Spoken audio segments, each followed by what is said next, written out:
Taif बड़ी खूबसूरत बस्ती हुआ करती थी। बागों की बस्ती थी। फूलों और फलों की महक से हवाएं मखमूर रहती थीं। ताइफ में जाकर दुखी दिल खिल उठते थे। ये जंगजू सरदारों की बस्ती थी। ये सकीफ जैसे ताकतवर कबीले का मरकज था। इस बस्ती के करीब इस कबीले की इबादतगाह थी, जिसमें सकीफ, हवाजन और चंद और कबाइल के देवता लात का बुत रखा था, जो बुत नहीं एक चबूतरा था। ये कबाइल उस चबूतरे को देवता कहते और उसकी पूजा करते थे। इस इबादतगाह में उनका काहिन रहता था, जिसे खुदा का और देवता लात का एलची समझा जाता था। काहिन फाल निकाल कर लोगों को आने वाले खतरों से आगाह कर दिया करता था। काहिन किसी खुशनसीब को ही नजर आया करता था। आम लोगों को काहिन नहीं, इबादतगाह के सिर्फ मजावर मिला करते थे। काहिन को जो देख लेता वो ऐसे खुश होता था जैसे उसने खुदा को देख लिया हो। ताइफ क्योंकि उनके देवता का मस्कन था, इसलिए ये कबाइल का मुकद्दस मकाम था। एक ही महीना पहले ताइफ में जश्न का समा था। यहाँ के सरदार आला मालिक बिन औफ ने अपने कबीले जैसे एक ताकतवर कबीले हवाजन और कुछ और कबीलों के सरदारों को बहुत बड़ी ज़ियाफत में मदऊ किया था। इलाके की चुनी हुई खूबसूरत नाचने और गाने वालियां बुलाई गई थीं। उनके रक्स ने तमाशाइयों पर वजद तारी कर दिया था। उस रात शराब के मटके खाली हो रहे थे। उस रात अहले सकीफ और अहले हवाजन ने अहद किया था कि वो मक्का पर अचानक हमला करके रसूल अकरम सल्लल्लाहु अलैहि वसल्लम और मक्का के तमाम मुसलमानों को हमेशा के लिए खत्म कर देंगे। इन कबाइल के एक ज़ईफुल उम्र सरदार दुरैद बिन सम्मा ने कहा था, उठो और लात के नाम पर हल्फ उठाओ कि हम मोहम्मद सल्लल्लाहु अलैहि वसल्लम और उसके तमाम पैरोकारों को, जिन्होंने मक्का के तमाम बुत तोड़ डाले हैं, खत्म करके अपनी औरतों को मुंह दिखाएंगे। मालिक बिन औफ, जिसकी उम्र अभी 30 साल थी, जोश से फटा जा रहा था। उसने कहा था कि कबाइल का मुतहिदा लश्कर मक्का में मुसलमानों को बेखबरी में जा दबोचेगा। उस रात मालिक बिन औफ, दुरैद बिन सम्मा और दूसरे कबीलों के सरदार काहिन के पास गए थे। काहिन से उन्होंने पूछा था कि वो मक्का के मुसलमानों को बेखबरी में दबोच सकेंगे और क्या उनका अचानक और गैर मुतवक्के हमला मुसलमानों को घुटनों बिठा सकेगा। काहिन ने उन्हें यकीन दिलाया था कि देवता लात ने उन्हें आशीर्वाद दिया है। काहिन ने बड़े वसूख से कहा था, मुसलमानों को इस वक्त पता चलेगा जब तुम्हारी तलवारें उन्हें काट रही होंगी। अब एक ही माह बाद ताइफ का हुस्न उदास था। बस्ती के माहौल पर खौफ और हरास तारी था। अपने देवता लात की आशीर्वाद से और काहिन की यकीन दहानी से सकीफ, हवाजन और दीगर कबाइल का जो लश्कर मक्का पर हमला करने गया था, वो मक्का से दूर हुनैन के मकाम पर मुसलमानों के हाथों पिटकर और तितर बितर होकर वापस आ रहा था। भाग के आने वालों में पेश पेश इस मुतहिदा लश्कर का सालार आला, जवां साल और जोशीला सरदार मालिक बिन औफ था। वो सबसे पहले इसीलिए ताइफ पहुंचा था कि शहर के दिफा को मजबूत बना सके। मुसलमान रसूल अकरम सल्लल्लाहु अलैहि वसल्लम की क़यादत में ताइफ की तरफ बढ़े आ रहे थे। ताइफ के लोगों, ताइफ की गलियों में घबराई घबराई सी आवाजें उठ रही थी। मुसलमान आ रहे हैं, शहर का मुहासरा होगा, तैयार हो जाओ, अनाज और खजूरें इकट्ठी कर लो, पानी जमा कर लो। सबसे ज्यादा घबराहट मालिक बिन औफ पर तारी थी। उसे ताइफ हाथ से जाता नजर आ रहा था। उसे शिकस्त और पसपाई की चोट तो पड़ी ही थी। सबसे बड़ी चोट उस पर यह पड़ी थी कि वो जब शहर में दाखिल हुआ तो औरतों ने उसकी बहादुरी और फतह के गीत गाने की बजाय उसे नफरत की निगाहों से देखा और उसके लश्करियों को बाज औरतों ने ताने भी दिए थे। बीवियां और बेटियां कहाँ हैं जिन्हें तुम साथ ले गए थे? औरतें लश्करियों से तंजिया लहजे में पूछ रही थीं। बच्चे भी मुसलमानों को दे आए हो? ये भी एक ताना था जो औरतें उन्हें दे रही थीं। मालिक बिन औफ ने अपने सामने अपने नायब सरदारों और कमांदारों को बिठाया और उन्हें बड़े तेज तेज बोलते हुए कह रहा था कि दूसरे कबीलों को भी शहर में ले आओ, मुसलमान आ रहे हैं। मालिक बिन औफ ने जरा सा भी आराम न किया। आते ही ताइफ का दिफा करने में लग गया। उसके नायब कमांदार और कासिद पसपा होकर आने वालों को इकट्ठा करने में लगे हुए थे। आधी रात तक वो थक कर चूर हो चुका था। उसने अपनी सबसे ज्यादा हसीन और चहीती बीवी को अपने पास बुलाया। वो आ गई। क्या आपने हल्फ नहीं उठाया था कि मोहम्मद सल्लल्लाहु अलैहि वसल्लम और उसके तमाम पैरोकारों को, जिन्होंने मक्का के बुत तोड़ डाले हैं, खत्म करके अपनी औरतों को मुंह दिखाएंगे? बीवी ने कहा, आपकी फतह की बजाय माथे पर शिकस्त का दाग लेकर आए हैं। आपके हल्फ और अहद के मुताबिक मेरा वजूद आप पर हराम है। मालिक बिन औफ ने गुस्से से कहा, तुम मेरी बीवी हो, मेरी हुक्म उदूली की जुर्रत न करो। मैं बहुत थका हुआ हूँ और मैं बहुत परेशान हूँ। मुझे इस वक्त तुम्हारी जरूरत है। बीवी ने कहा, आपको मेरी जरूरत है, लेकिन मुझे एक गैरतमंद मर्द की जरूरत है। मुझे उस मालिक बिन औफ की जरूरत है जो जहां से अहद करके निकला था कि मुसलमानों को मक्का के अंदर ही खत्म करके वापस आएगा। कहाँ है वो मालिक बिन औफ? वो मेरे लिए मर गया है। इस मालिक बिन औफ को मैं नहीं जानती जो अपने कबीले और अपने दोस्त कबीलों की हजारों औरतों और हजारों बच्चे अपने दुश्मन के हवाले करके अपनी ख्वाबगाह में आ बैठा है। वो एक औरत से कह रहा है कि मुझे तुम्हारी जरूरत है। इस हसीन औरत की आवाज बुलंद होकर जज्बात की शिद्दत से कांपने लगी। वो मालिक बिन औफ के पलंग से उठ खड़ी हुई और कहने लगी, आज रात तुम्हारी कोई बीवी तुम्हारे पास नहीं आएगी। आज रात तुम्हारी किसी बीवी को उन औरतों की आहें और फरियादें चैन से सोने नहीं देंगी जो मुसलमानों के कब्जे में हैं। तसव्वुर मिला उन औरतों को, उन नौखेज लड़कियों को जिन्हें तू मुसलमानों के हवाले कर रहा है। वो अब मुसलमानों के बच्चे पैदा करेंगी। बच्चे जो उनके कब्जे में हैं वो मुसलमान हो जाएंगे। मालिक बिन औफ तो खतरों में कूद जाने वाला खुदसर आदमी था। उसने अपने बुजुर्ग और मैदान जंग के मंझे हुए उस्ताद दुरैद बिन समा की पंदो नसीहत को ठुकरा दिया था कि वो अक्ल होश से काम ले और जवानी के जोशो खरोश पर काबू पाए। अब वही मालिक बिन औफ अपनी बीवी के सामने यूं सर झुकाए बैठा था जैसे दहकते हुए अंगारों पर किसी ने पानी छिड़क दिया हो। उसकी मर्दानगी खत्म हो चुकी थी। तमाम मुसलमानों को खत्म करने गए थे मालिक। बीवी अब इस तरह बोलने लगी जैसे उसकी निगाहों में इतने जर्री और बहादुर शौहर का एहतराम खत्म हो चुका हो। वो कह रही थी, मुसलमानों को खत्म करते करते तुम मुसलमानों की तादाद में इजाफा कराए हो। काहिन ने कहा था कि कौन काहिन? बीवी ने उसकी बात काटते हुए कहा, वो जो मंदिर में बैठा फाले निकालता रहता है। तुम जैसे आदमी अपनी किस्मत अपने हाथ में रखा करते हैं और अपनी किस्मत अपने हाथों बनाया और बिगाड़ा करते हैं। तुमने काहिन से पूछा नहीं कि उसकी फाल ने झूठ क्यों बोला? मालिक बिन औफ उठ खड़ा हुआ। उसकी सांसें तेजी से चलने लगी। उसकी आंखों में खून उतरने लगा। उसने दीवार के साथ लटकती हुई तलवार उतारी और बीवी से कुछ कहे बगैर बाहर निकल गया। ताइफ में रात तो आई थी, लेकिन वहां की सरगर्मियां और भाग दौड़ देखकर दिन का गुमान होता था। बाहर से खबरें आ रही थीं कि मुसलमान ताइफ की तरफ बड़ी तेजी से बढ़े चले आ रहे हैं। लोग दिफाई तैयारियों में मसरूफ थे। सबसे बड़ा मसला खुराक और पानी का था। बहुत से लोग पानी जमा करने के लिए हौज बना रहे थे। मालिक बिन औफ इन सरगर्मियों के शोरगुल में से गुजरता चला जा रहा था। लोग इतने मसरूफ थे कि किसी को पता न चला कि उनके दरमियान से उनका सालार आला गुजर गया है। इबादत गाह में वो काहिन जिसने कहा था कि सकीफ और हवाजन मुसलमानों को मक्का में बेखबरी में जालेंगे, गहरी नींद सोया हुआ था। उसे जगाने की कोई जुर्रत नहीं कर सकता था। वो इबादत गाह के किसी अंदरूनी हिस्से में सोया हुआ था। इबादत गाह के मजावर बैरूनी कमरे में सोए हुए थे।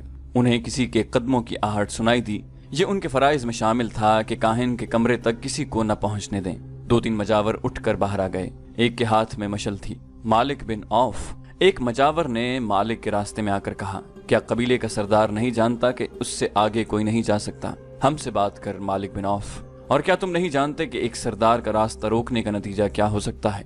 मालिक बिन औफ ने तलवार के दस्ते पर हाथ रख कर कहा, मैं काहिन के पास जा रहा हूँ। काहिन के कहर को समझ मालिक। एक और मजावर ने कहा, काहिन जो इस वक्त तुम्हें सोया हुआ नजर आएगा वो लात के हुजूर गया हुआ है। इस हालत में उसके पास जाओगे तो।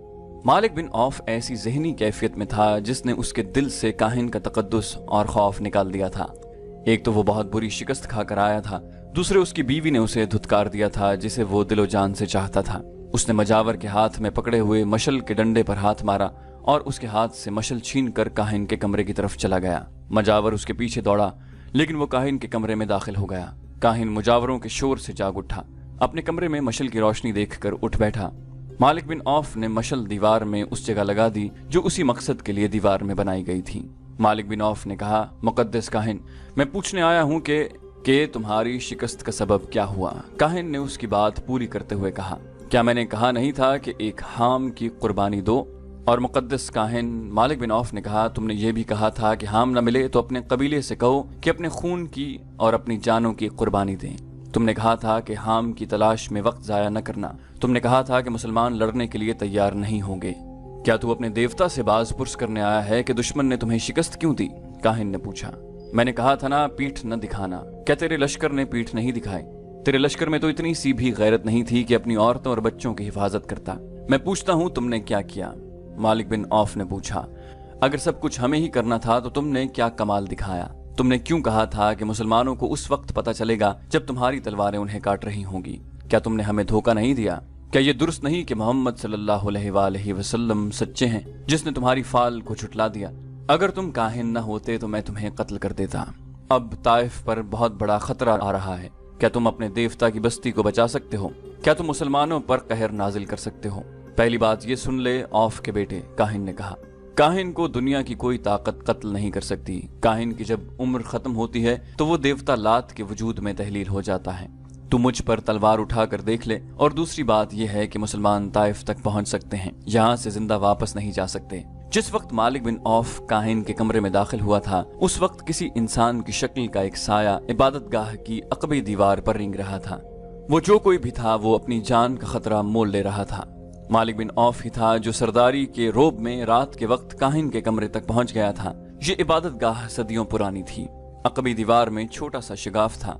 वो इंसान जिसका साया दीवार पर रिंग रहा था उस शगाफ में दाखिल हो गया। आगे ऊंची घास और झाड़ियां थीं। वो इंसान घास और झाड़ियों में से यूं गुजरने लगा कि उसके कदमों की आहट या हल्की सी सरसराहट भी सुनाई नहीं देती थी। वो घास और झाड़ियों में से गुजरकर उस चबूतरे पर जा चढ़ा जिस पर इबादतगाह की इमारत खड़ी थी। उस तरफ के दरवाजे के किवाड़ दीमक खुर्दा थे। वो इंसान खाए हुए इन किवाड़ों में से गुजरकर इबादतगाह में दाखिल हुआ। आगे तारीक गुलाम गर्दिश थी। उस इंसान ने जूते उतार दिए और दबे पांव आगे बढ़ता गया। इस घुप अंधेरे में वो यूं चला जा रहा था जैसे पहले भी यहाँ आया हो। वो गुलाम गर्दिश की भूल भुलैयों में से गुजरता काहिन के कमरे के नजदीक पहुंच गया। उसे काहिन की और किसी और की बातें सुनाई दी। वो मालिक बिन औफ था जो काहिन के साथ बातें कर रहा था। ये इंसान रुक गया। उसे काहिन के कमरे से आती हुई मशल की रोशनी नजर आ रही थी। मालिक बिन औफ काहिन से इतना मरूब हुआ कि वो सर झुकाए हुए वहां से निकल गया। ये इंसान जो करीब ही कहीं छुप गया था आगे बढ़ा। काहिन दरवाजे की तरफ देख रहा था। उसकी आंखें हैरत से खुल गईं क्योंकि उसके सामने एक जवान सा लड़की खड़ी थी। इस लड़की को वो पहचानता था। ये वही यहूदी लड़की थी जिसे एक ज़ईफुल उम्र यहूदी काहिन के पास तोहफे के तौर पर लाया गया था और उस लड़की के साथ उसने सोने के 2 टुकड़े काहिन की नजर किए थे। ये काहिन का इनाम या मुआवजा था। काहिन ने उसे यकीन दिलाया था कि सकीफ और हवाजन के कबीले मुसलमानों को मक्का में हमेशा के लिए खत्म कर देंगे। उसने उस बूढ़े यहूदी से कहा था, देवता लात का इशारा कभी गलत नहीं हो सकता। बूढ़ा यहूदी उस यहूदी लड़की को काहिन के पास एक रात के लिए छोड़ गया था। ताइफ में वो इस खुशखबरी का मुंतजिर बैठा था कि सकीफ, हवाजन और उनके दोस्त कबीलों ने इस्लाम को मुसलमानों के खून में डबो दिया है। लेकिन हुआ ये कि मालिक बिन औफ सर झुकाए हुए ताइफ में दाखिल हुआ। फिर उसके लश्करी कदम घसीटते हुए 2-2, 4-4 की टोलियों में ताइफ में आने लगे। बूढ़े यहूदी की कमर उम्र ने पहले ही दोहरी कर रखी थी। मालिक बिन औफ को शिकस्त खुर्दगी की हालत में वापस आते देखकर उसकी कमर जैसे टूट ही गई हो। उसकी कमर पर आखिरी तिनका उस यहूदी लड़की ने रख दिया जिसे वो इनाम के तौर पर काहिन के हवाले कराया था। मैं हैरान हूं कि तुम जैसे जहां दीदा बुजुर्ग ने धोखा खाया, लड़की ने उसे कहा था। मैं इस मकरूह काहिन के किसी एक लफ्ज पर यकीन नहीं किया। मुझे उस मकरूह काहिन के किसी एक लफ्ज पर यकीन नहीं आ रहा था। मैंने तुम्हारे हुक्म से अपनी इस्मत कुर्बान कर दी। मेरे हुक्म से नहीं, बूढ़े यहूदी ने कहा। खुदाए यहूदा के हुक्म से तुम्हारी इस्मत की कुर्बानी रायगा नहीं जाएगी। यहूदियों में ये रिवाज आम था जो अभी तक चला आ रहा था कि मैदान जंग में आने से गुरेज करते थे। वो ऐसी चाल चलते थे कि अपने दुश्मनों को आपस में लड़ा दिया करते थे। इसके लिए वो दौलत के साथ साथ अपनी बेटियों की इस्मत भी एक कामयाब हरबे के तौर पर इस्तेमाल करते थे। यहूदियों के माशरे और मजहब में इस्मत और आबरू की कोई कदर कीमत नहीं थी। लेकिन ये लड़की अपनी कौम से बहुत ही मुख्तलिफ साबित हुई थी। वो बूढ़े यहूदी पर टूट टूट पड़ती और कहती थी कि मुसलमानों का कला कमा हो जाता तो वो फख्र से कहती कि उसने इस मकसद के लिए अपनी इस्मत की कुर्बानी दी है। और वो ये भी कहती कि काहिन ने उन्हें धोखा दिया है। रात को जब बूढ़ा यहूदी गहरी नींद सोया हुआ था, ये लड़की उठी। उसने खंजर अपने तकिए के नीचे रखा हुआ था। उसने खंजर निकाला और अपने कपड़ों के अंदर छुपा लिया। वो दबे पांव बाहर निकल गई। हम जानते थे कि हमारा जादू तुम्हें एक बार फिर हमारे पास ले आएगा, काहिन उस लड़की से कह रहा था। आओ, दरवाजे पर खड़ी क्या कर रही हो? लड़की आहिस्ता आहिस्ता आगे बढ़ी और काहिन के करीब जा रुकी। जादू नहीं, इंतकाम कहो, लड़की ने अपनी धीमी आवाज में कहा। उसमें कहर और गजब छुपा हुआ था। मुझे इंतकाम का जादू यहाँ तक ले आया है। क्या कह रही हो लड़की? काहिन ने हैरत ज़दा मुस्कुराहट से कहा। तुम मालिक बिन औफ से इंतकाम लेना चाहती हो? वो जा चुका है। वो मुझे कत्ल करने आया था। क्या कोई इंसान इतनी जुर्रत कर सकता है कि लात के काहिन को कत्ल कर दे? हाँ, लड़की ने कहा। एक इंसान है जो लात के काहिन को कत्ल कर सकता है। वो लात का पुजारी नहीं, वो मैं हूँ, खुदाए यहूदा की पुजारन।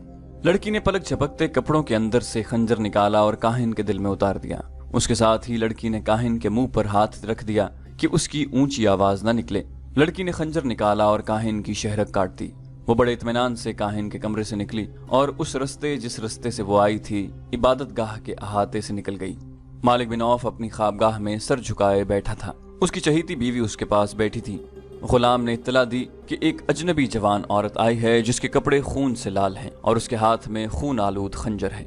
मालिक बिन औफ जो नीम मुर्दा नजर आ रहा था उछल पड़ा और बोला कि उसे अंदर ले आओ। उसकी और उसकी बीवी की नजरें दरवाजे पर जम गईं। वो जवान औरत दरवाजे में आन खड़ी हुई और बोली, जो काम तुम नहीं कर सके थे वो मैं कर आई हूँ। मैंने काहिन को कत्ल कर दिया है। मालिक बिन औफ पर सन्नाटा तारी हो गया। उसके चेहरे पर खौफ की परछाइयां नजर आने लगी। उसने लपक कर तलवार उठाई और न्याम परे फेंक कर लड़की की तरफ बढ़ा। उसकी बीवी रास्ते में आ गई। उस लड़की ने जो कुछ किया है ठीक किया है। बीवी ने उसे कहा, तुम्हें झूठे सहारे और झूठे इशारे देने वाला मर गया है। अच्छा ही हुआ। तुम नहीं जानती हम पर क्या कहर नाजिल होने वाला है। मालिक बिन औफ ने कहा, तुम पर कोई कहर नाजिल नहीं होगा। यहूदी लड़की ने कहा, क्या काहिन ने तुम्हें कहा नहीं था कि काहिन को कोई कत्ल नहीं कर सकता, और काहिन की जब उम्र पूरी हो जाती है तो वो देवता लात के वजूद में तहलील हो जाता है। अगर तुम्हें जुर्रत है तो लात के मजावरों से कहो कि अपने काहिन की लाश लात के वजूद में तहलील कर दें। उसकी लाश को बाहर रख दो, फिर देखो गिद्ध और कुत्ते किस तरह खाते हैं। मालिक बिन औफ की बीवी ने मालिक के हाथ से तलवार ले ली और पलंग पर फेंक दी। होश में आ औफ के बेटे, बीवी ने उसे कहा, अपनी किस्मत उस शख्स के हाथ में न दे जो एक लड़की के खंजर से कत्ल हो गया है। उसने गुलाम को बुलाया और उसे कहा, ये लड़की हमारी मेहमान है, इसके गुस्ल और आराम का इंतजाम करो। मालिक बिन औफ के चेहरे से खौफ का तासुर धुलने लगा। बीवी ने उसके ख्यालों में इनकलाब बर्पा कर दिया। सुबह तुलू हो रही थी जब शिकस्त और गम के मारे हुए मालिक बिन औफ को दो इत्तलाएं मिली। एक ये कि रात को काहिन कत्ल हो गया है, और मजावर ये कह रहे हैं कि रात मालिक बिन औफ के सिवा काहिन के कमरे में और कोई नहीं गया था और न रात के वक्त किसी को वहां जाने की इजाजत है। मजावरों ने ये मशहूर कर दिया था कि काहिन को मालिक बिन औफ ने कत्ल कर दिया है। मालिक बिन औफ को दूसरी खबर ये मिली कि मुसलमान जो ताइफ की तरफ बड़े चले आ रहे थे मालूम नहीं किधर चले गए हैं। ये खबर ऐसी थी जिसने मालिक बिन औफ के हौसले में कुछ जान पैदा कर दी। उसने तेज रफ्तार घोड़ों पर 2-3 कासिद उस रास्ते की तरफ दौड़ा दिए जो हुनैन से ताइफ की तरफ आता था। उसके बाद वो इबादत गाह की तरफ चला गया। उसने लोगों को बड़ी मुश्किल से यकीन दिलाया कि वो मुकद्दस काहिन को कत्ल करने की जरूरत नहीं कर सकता। लोग पूछते थे कि फिर कातिल कौन है। मालिक बिन औफ ने कहा कि वो कातिल का सुराग जल्द ही लगा लेगा। वो यहूदी लड़की को सामने नहीं लाना चाहता। उसने लोगों की तवज्जो उधर से हटाकर मुसलमानों की तरफ कर दी जो ताइफ को मुहासरे में लेने के लिए बड़े आ रहे थे। वो इबादत गाह के अंदर चला गया। उसने मजावरों के साथ किसी तरह मामला तय कर लिया। लात के पुजारियों, एक बूढ़े मजावर ने बाहर आकर लोगों के हिरासा हुजूम से कहा, हमारे मुकद्दस काहिन को किसी ने कत्ल नहीं किया। वो देवता लात के वजूद में घुल मिल गया है। देवता लात के हुक्म से अब मैं काहिन हूँ। जाओ अपनी बस्ती को उस दुश्मन से बचाओ जो बड़ा चला आ रहा है। मालिक बिन औफ जब अपने घर पहुंचा तो कुछ देर बाद उसके भेजे हुए कासिद वापस आ गए। उन्होंने उसे बताया कि उस रास्ते पर जो ताइफ की तरफ आता है उस पे मुसलमानों का नामो निशान भी नहीं है। मालिक बिन औफ ने अपने आप को धोखे में न रखा। उसने अपने कबीले के सरदारों से कहा कि मोहम्मद सल्लल्लाहु अलैहि वसल्लम अपने दुश्मन को बख्शने वाला नहीं, वो किसी न किसी तरह से जवाबी वार जरूर करेंगे। उसने ऐलान किया कि शहर के दिफाई इंतजामात में कोई कमी न रहने दी जाए। कासिदों ने मालिक बिन औफ को बिल्कुल सही इत्तला दी थी कि ताइफ के रास्ते पर मुसलमानों का नामो निशान नजर नहीं आता, लेकिन मुसलमान सैलाब की तरह ताइफ की तरफ बड़े चले आ रहे थे। उन्होंने रसूल अकरम सल्लल्लाहु अलैहि वसल्लम के हुक्म से रास्ता बदल लिया था। बदला हुआ रास्ता बहुत लंबा था, लेकिन रसूल करीम सल्लल्लाहु अलैहि वसल्लम ने इतना लंबा रास्ता इख्तियार करने का फैसला इसलिए किया था कि छोटा रास्ता पहाड़ियों और चट्टानों में से गुजरता था। खड्ड नाले भी थे। रसूल करीम सल्लल्लाहु अलैहि वसल्लम ने अपने सालारों से कहा था कि हुनैन के पहले तजुर्बे को न भूलो। मालिक बिन औफ बड़ा जंगजू है। आप सल्लल्लाहु अलैहि वसल्लम ने फरमाया कि ताइफ तक का तमाम इलाका घात के लिए मौजू है। मालिक बिन औफ ऐसी ही घात लगा सकता है जैसी घात में उसने खालिद बिन वलीद रजी अल्लाह अन्हु को तीरों से छलनी कर दिया था। रसूल अकरम सल्लल्लाहु अलैहि वसल्लम ने जो रास्ता ताइफ तक पहुंचने के लिए इख्तियार किया था वो वादी अल मलीह से गुजरता था और वादी उल करन में दाखिल हो जाता था। आप सल्लल्लाहु अलैहि वसल्लम अपने लश्कर को वादी उल करन में से गुजारने की बजाय ताइफ के शुमाल मगरिब में 7 मील दूर निकल गए और नखब और सावेरा के इलाके में दाखिल हो गए। ये इलाका नशेब फराज का था। इसमें पहाड़ियां और चट्टानें न होने के बराबर थीं।